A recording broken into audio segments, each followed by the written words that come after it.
عنوان: حضرت ادریس علیہ السلام کا فرشتے سے ملاقات اور آسمانوں کا سفر۔ تعارف: انبیاء علیہم السلام کی زندگیوں میں ایسے لمحات آتے ہیں جو نہ صرف ان کی نبوت کی عظمت کو ظاہر کرتے ہیں بلکہ انسانیت کے لیے رہنمائی کا ذریعہ بھی بنتے ہیں۔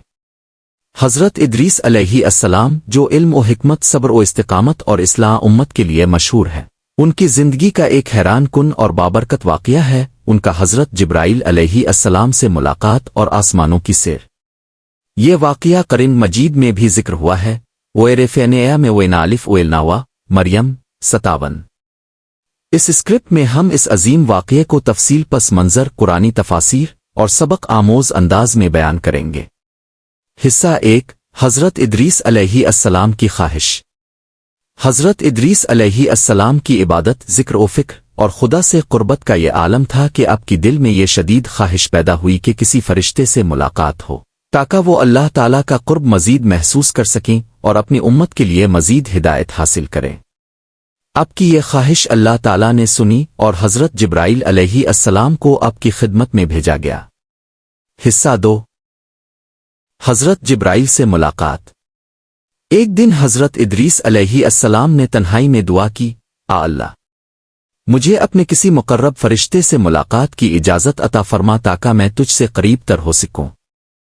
اسی وقت ایک نورانی روشنی ظاہر ہوئی اور حضرت جبرائیل علیہ السلام نے نازل ہو کر حضرت ادریس سے ملاقات کی۔ یہ ملاقات نور، رحمت اور خوشبو سے بھری ہوئی تھی۔ حضرت جبرائیل نے کہا، اے اللہ کے نبی، تمہاری دعا قبول ہوئی، میں تمہیں آسمانوں کی سیر کرواؤں گا۔ حصہ 3: آسمانوں کا سفر۔ حضرت ادریس علیہ السلام اور حضرت جبرائیل علیہ السلام آسمانوں کی طرف روانہ ہوئے۔ ہر آسمان پر فرشتوں کا ایک ہجوم ان کا استقبال کرتا۔ ہر آسمان پر حضرت ادریس کو انبیاء کرام کی ارواح، فرشتوں کی عبادات اور آسمانی مخلوقات کی نیکیاں دکھائی گئیں۔ ایک پہلے آسمان پر امن و آشتی کا منظر جہاں فرشتے مسلسل تسبیح میں مشغول تھے۔ دوسرے آسمان پر علم و حکمت کی محفلیں جہاں فرشتے کائنات کے رازوں پر گفتگو کر رہے تھے۔ تیسرے آسمان پر شہداء کی ارواح جو نور میں لپٹی ہوئی تھیں۔ چوتھے آسمان پر حضرت ادریس کو ایک مقام ال پر پہنچا دیا گیا جہاں اللہ تعالیٰ کی خصوصی تجلی ان پر نازل ہوئی۔ یہی وہ مقام ہے جس کا ذکر قرآن میں ہوا، وَيَرْفَعْنَا میں وَيْنَالِفُ وَيْلْنَاوَا، ہم نے ان کا مقام بلند کیا۔ حصہ 4: قرآنی تفاسیر۔ تفاسیر میں بیان ہوا ہے کہ حضرت ادریس علیہ السلام کا مقام اس قدر بلند تھا کہ اللہ تعالیٰ نے انہیں زندہ حالت میں آسمان پر اٹھا لیا۔ امام قرطبی، طبری اور ابن کثیر رحمۃ اللہ مہم اللہ نے اس واقعے کو ایک عظیم روحانی معجزہ قرار دیا ہے۔ بعض مفسرین فرماتے ہیں کہ یہ مقام نہ صرف جسمانی بلندی کا اظہار ہے بلکہ روحانی قرب اور اللہ تعالیٰ کی رضا کا بھی مظہر ہے۔ حصہ 5: سبق آموز پیغام۔ ایک دعا کی قبولیت۔ حضرت ادریس کی دلی خواہش اور خلوص نے انہیں اللہ سے ملاقات کے اسباب فراہم کیے۔ روحانی ترقی۔ مسلسل عبادت اور اللہ سے تعلق انسان کو ایسے مقام پر پہنچا سکتا ہے جہاں وہ اللہ کے مقرب بندوں میں شامل ہو جاتا ہے۔ علم اور معرفت۔ آسمانوں کا سفر صرف ایک جسمانی سیر نہیں بلکہ معرفت و حکمت کی جستجو کا اظہار تھا۔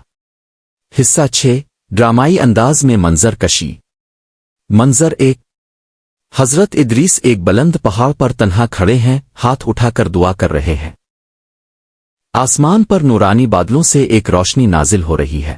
منظر 2: حضرت جبرائیل ایک نورانی فرشتے کے روپ میں نازل ہوتے ہیں، ان کی آمد کے ساتھ ہی فضا خوشبو سے مہک جاتی ہے۔ حضرت ادریس کے چہرے پر روشنی پھیل جاتی ہے۔ منظر 3: آسمانوں کی سیر۔ ہر آسمان پر ایک الگ روحانی ماحول، فرشتے تسبیح میں مشغول، شہداء کی ارواح نور سے منور اور آخرکار مقام ال پر پہنچنا۔ منظر 4: حضرت ادریس کو مقام ال پر کھڑا دکھایا جاتا ہے جہاں ایک نورانی دائرہ ان کے گرد گھوم رہا ہوتا ہے اور ایک آسمانی آواز آتی ہے، ہم نے تمہارا مقام بلند کر دیا۔ نتیجہ: حضرت ادریس علیہ السلام کا آسمانوں کا سفر نہ صرف ایک عظیم معجزہ ہے بلکہ انسانیت کے لیے ایک زبردست سبق بھی ہے کہ جو شخص خلوص، تقوی اور علم کے راستے پر چلتا ہے، اللہ تعالیٰ اسے دنیا و آخرت میں بلند مقام عطا کرتا ہے۔ قرآن کی آیت اویرفنیا میں وینالف اویلناوا صرف ایک نبی کی بلندی کی علامت نہیں بلکہ ہر اس مومن کے لیے بشارت ہے جو خلوص کے ساتھ اللہ کی رضا کا متلاشی ہے۔